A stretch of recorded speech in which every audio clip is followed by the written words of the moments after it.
کہ nuclear power ہم بن گئے، ہم معاشی پاور بھی بننے جا رہے تھے۔ یہ جو سی پیک کا عمل تھا یہ کیا تھا؟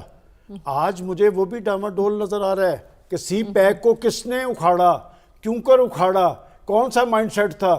آگے چل رہا تھا نا معاملہ، کہ اس وقت معاملات آگے چل رہے تھے، آج سے چند سال پہلے کی بات ہے۔ لوگوں کے اندر ایک امید تھی، ایک آس تھی، نوجوانوں کے اندر، لیکن پھر ایسی لیڈرشپ پاکستان کے اندر آئی جس نے، دیکھیں مجھے یاد پڑتا ہے کہ ایک لیڈر آیا اور میں اس وقت بھی چینل پہ بیٹھ کے کہتا تھا کہ جس سے توقعات زیادہ ہوتی ہے نا اس سے مایوسی بھی زیادہ ہوتی ہے۔ اور قائد اعظم محمد علی جناح پوری اردو نہیں تھے بول سکتے، لیکن جب وہ خطاب کرتے تھے تو انہیں پتا تھا کہ لوگوں کو کہ یہ شخص سچ بول رہا ہے، یہ لیڈرشپ ہے۔ وہ اپنے مقصد اور مشن میں کلیئر تھے۔ میں آپ سے پوچھتا ہوں کہ کسی ایک لیڈر کے بارے میں بتا دیں جس کو اس وقت قوم یا ملک عزیز ہے یا اپنی اپنی سیاست پہ لگے ہوئے ہیں، اپنے اقتدار کے لیے سب کچھ کر رہے ہیں۔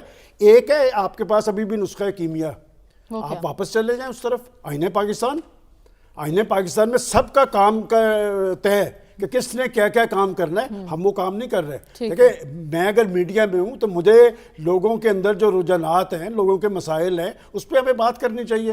ہم بیٹھ کے فریق بنے ہوئے ہیں، ہم پولیٹیکل پارٹیز کے ساتھ فریق بن جاتے ہیں، اس لیے کہ ہم سوچتے ہیں کہ کل کو یہ اقتدار میں آئیں گے، ہمیں یہ کسی نہ کسی جگہ اکاموڈیٹ کر لیں گے۔ آج بھی اس ملک کے اندر پوٹینشل موجود ہے، قدرتی وسائل سے مالا مال ملک ہے۔ اگر اس مشکل صورتحال کے اندر پاکستان ایٹمی طاقت بن سکتا ہے، میں آج بھی سمجھتا ہوں صرف کریڈیبل لیڈرشپ آپ کے پاس ہونی چاہیے۔ پاکستان معاشی طاقت بن سکتا ہے، پاکستان کے لوگ بہت اچھے ہیں، ہم جہاں پر لیڈرشپ کا رولر ہو رہا ہے نا، لوگ بہت اچھے ہیں۔ آپ لائن لیڈرشپ کا فقدان ہے تو لیڈرشپ کی ذمہ داریوں کی بات ہو رہی ہے۔ ڈاکٹر صاحب نئے سال میں ہم دیکھ سکتے ہیں کوئی کریڈیبل لیڈرشپ؟ کہاں سے لائیں گے؟ کہیں باہر سے اگر امپورٹ ہو سکتی ہے تو شاید مسئلہ حل ہو جائے۔ دیکھیے ایک چیز جو سمجھنا ضروری ہے کسی معاشرے میں اصلاح یا تباہی کا، دیکھیے معاشرے میں انڈیویجولز تو جو انفرادی حیثیت میں تو قابل بھی ہوتے ہیں، لائق بھی ہوتے ہیں، اور ان کی زندگیوں میں اچیومنٹس بھی ہوتی ہیں، ملک کے اندر بھی پرفارم کرتے ہیں، ملک کے باہر بھی پرفارم کرتے ہیں۔ لیکن معاشرے کا جو کرائسس ہے، بحران ہے، وہ یہ ہوتا ہے کہ اس کا ایکیومولیٹو امپیکٹ، اجتماعی اثر نہیں ہوتا۔ انڈیویجول قابل ہیں، ادارہ قابل نہیں ہوگا۔ انڈیویجولی ایک شخص ایکڈیمکس میں، میڈیا میں بڑی اچیومنٹ کرتا ہے، لیکن اوورآل آپ کا ایکڈیمکس کا جو حال ہے ہمیں پتہ ہے، میڈیا کے جو مسائل ہیں وہ ہمیں پتہ ہیں۔ تو یہ اصل میں دیکھنے والی بات یہ ہے کہ اگر انڈیویجول لائق ہیں، ان کا کولیکٹیو امپیکٹ معاشرے پہ کیوں نہیں ہوتا؟ اور معاشرہ ترقی جب ہی کرتا ہے جب انڈیویجول کی کامیابی معاشرے کی کامیابی کی بنیاد بنے۔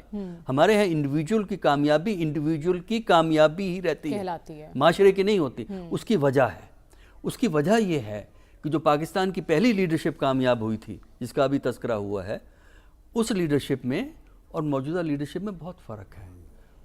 وہ جو لیڈرشپ تھی وہ ایک لانگ پولیٹیکل سٹرگل سے چل کے پھر وہ اس مقام پہ آئے تھے کہ انہیں اقتدار ملا۔